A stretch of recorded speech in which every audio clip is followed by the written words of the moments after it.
Okay, so this is a big mansion. The downstairs of the mansion is very dirty. We just had a bunch of guests coming in from Canada who visited, and they trashed it. But anyway, this is like a kitchen with food and a pantry and cooking, stove, microwave. And here's the table. It's a restaurant, a very famous restaurant in Bahariterra, actually. This right here is Pirates Tiki Bar and Grill. And it is a very famous place to eat. There's the famous scripts in the, this is the Tirji language from Tirgistan. Autonomous Tirgistan County, Bahariterra. And, don't worry about that. Anyhow, this right here is Pembroke National Seashell Garden. You leave Pirates, Tiki Bar and Grill out their back door, and you'll come to a business that is literally right out the door. You take 2 steps off the property, out the back door, and you are at a company that allows you to rent out hot tubs. So there's a table and chairs, there's an umbrella, there's a Persian rug made locally on the islands, and they have hot tub. It comes with a red canopy over it, so it's nice and private, because this isn't Kentucky, USA.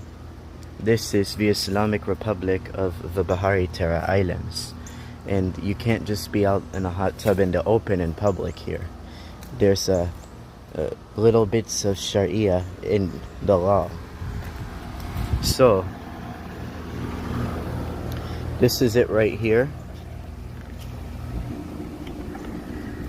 Take a look inside.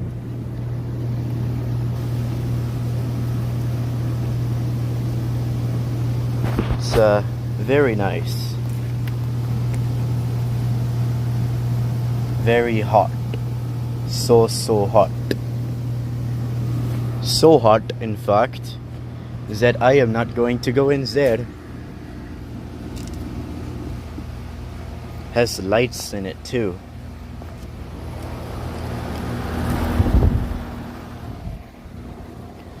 Now, let me give you a tour. If you walk even further away from Pirates Restaurant right there, you'll see on the roof, that is the famous Newport Banda skylights. And if you walk off the property see the property line? It's this little dry creek right here. It's hard to see, but look, see how there's a dry creek right there? That's the property line. You cross the creek and you're at Pembroke National Seashell Garden in Newport Banda, Bahariterra. And you can access it actually with a stepping stone trail over here. And it is full of plants only found on the island nation of Bahariterra and nowhere else. Here we see a Bahariterra palm, Camadoria bahariterrana, the national tree of Bahariterra. And lately it's not been looking too happy. I don't know what's wrong with it. I'll have to ask the rangers here if they know.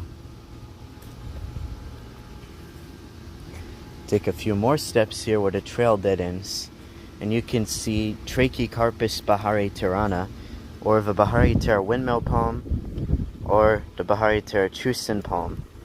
2 of them almost died during this historic, unusually cold winter, but they all recovered. There's this one here, there's that one there, and there's another one right there actually that hasn't grown a bit since January, but it's not got spear pull. There was some kind of plant potted, just stuck in the ground in a pot with pink veins in the leaves, but it's dying now. We're having a very hot time in a drought. It got to 107 degrees Fahrenheit. We had a historically cold winter followed by a historically hot summer. And it's been kind of dry here in the rainforest. This is the sky over a rainforest right now. Just about a week ago, I would do a live stream every 2 days we had some rain. That was still considered below average. We usually get rain every single night here, and then like some days we'll have it. There's an invasive Albizia Persian silk tree. that they don't want you to remove or cut down because they're keeping it under control. They want to show kids what invasive species look like on the islands so people can remove them from their garden. And this is going to grow up to be a perfect example right here. And here we have a Bahariterra coastal holly. Maybe you saw it, maybe you didn't. They're moving very fast. But there are a bunch of different species of birds that have nests in this one bush right here. The Bahariterra coastal holly is so thick that if they're quiet enough, two very aggressive territorial cardinals might not even know that they both have a nest in the same bush. And they might both successfully raise their young and leave without ever knowing that there was another bird on their territory in the same bush. I'm not lying, this thing is pretty big. The camera's not doing it justice. This is about 18 feet tall and 7 feet wide. And it's right next to a 6 feet wide tree trunk, or at least it's 6 feet wide at the base. It gets thin as you go up. But yeah, there's some pretty big trees out here. Holy moly, that's like 60-foot long branch right there. And there's some invasive English ivy, highly invasive here.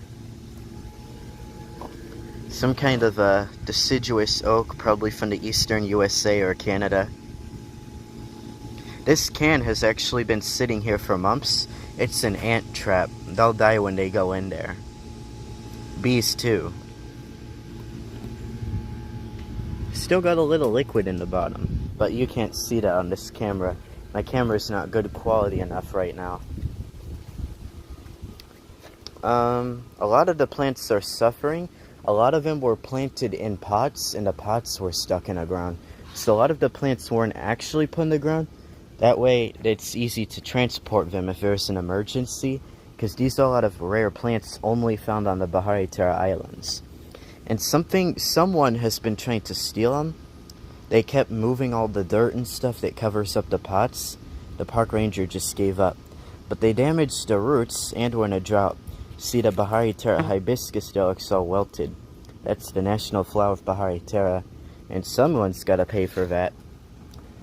There's a Diplodenia, not native here, but common here. They're all over.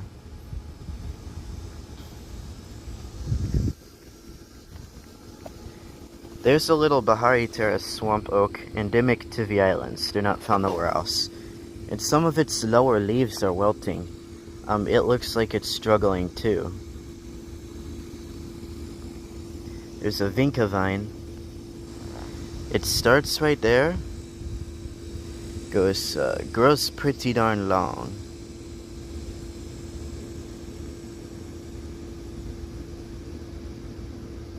That's where it ends. Right. Or so it wants us to believe. It continues under the ground.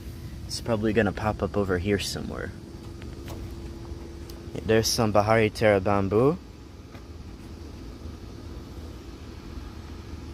And a Bahariterra yucca. Which, elephant ear. Camellia. Bahariterra rhododendron. Bahariterra azalea. There was a little Bahariterra banana right there, but someone stole it. American tourist. They tried to catch him, but he escaped on a motorcycle. The police were called and they can't find the guy. He left. There's some cacti. As you can see, a lot of these plants are actually in pots in the ground, not actually in the ground. Here's a Bahariterra blackleaf crepe myrtle that might just be dead. And these things cost a lot of money. And they're very rare. But this heat and drought is very bad. People have watered these plants. And you know, it was blooming, but now the blooms are all but finished. They're dead.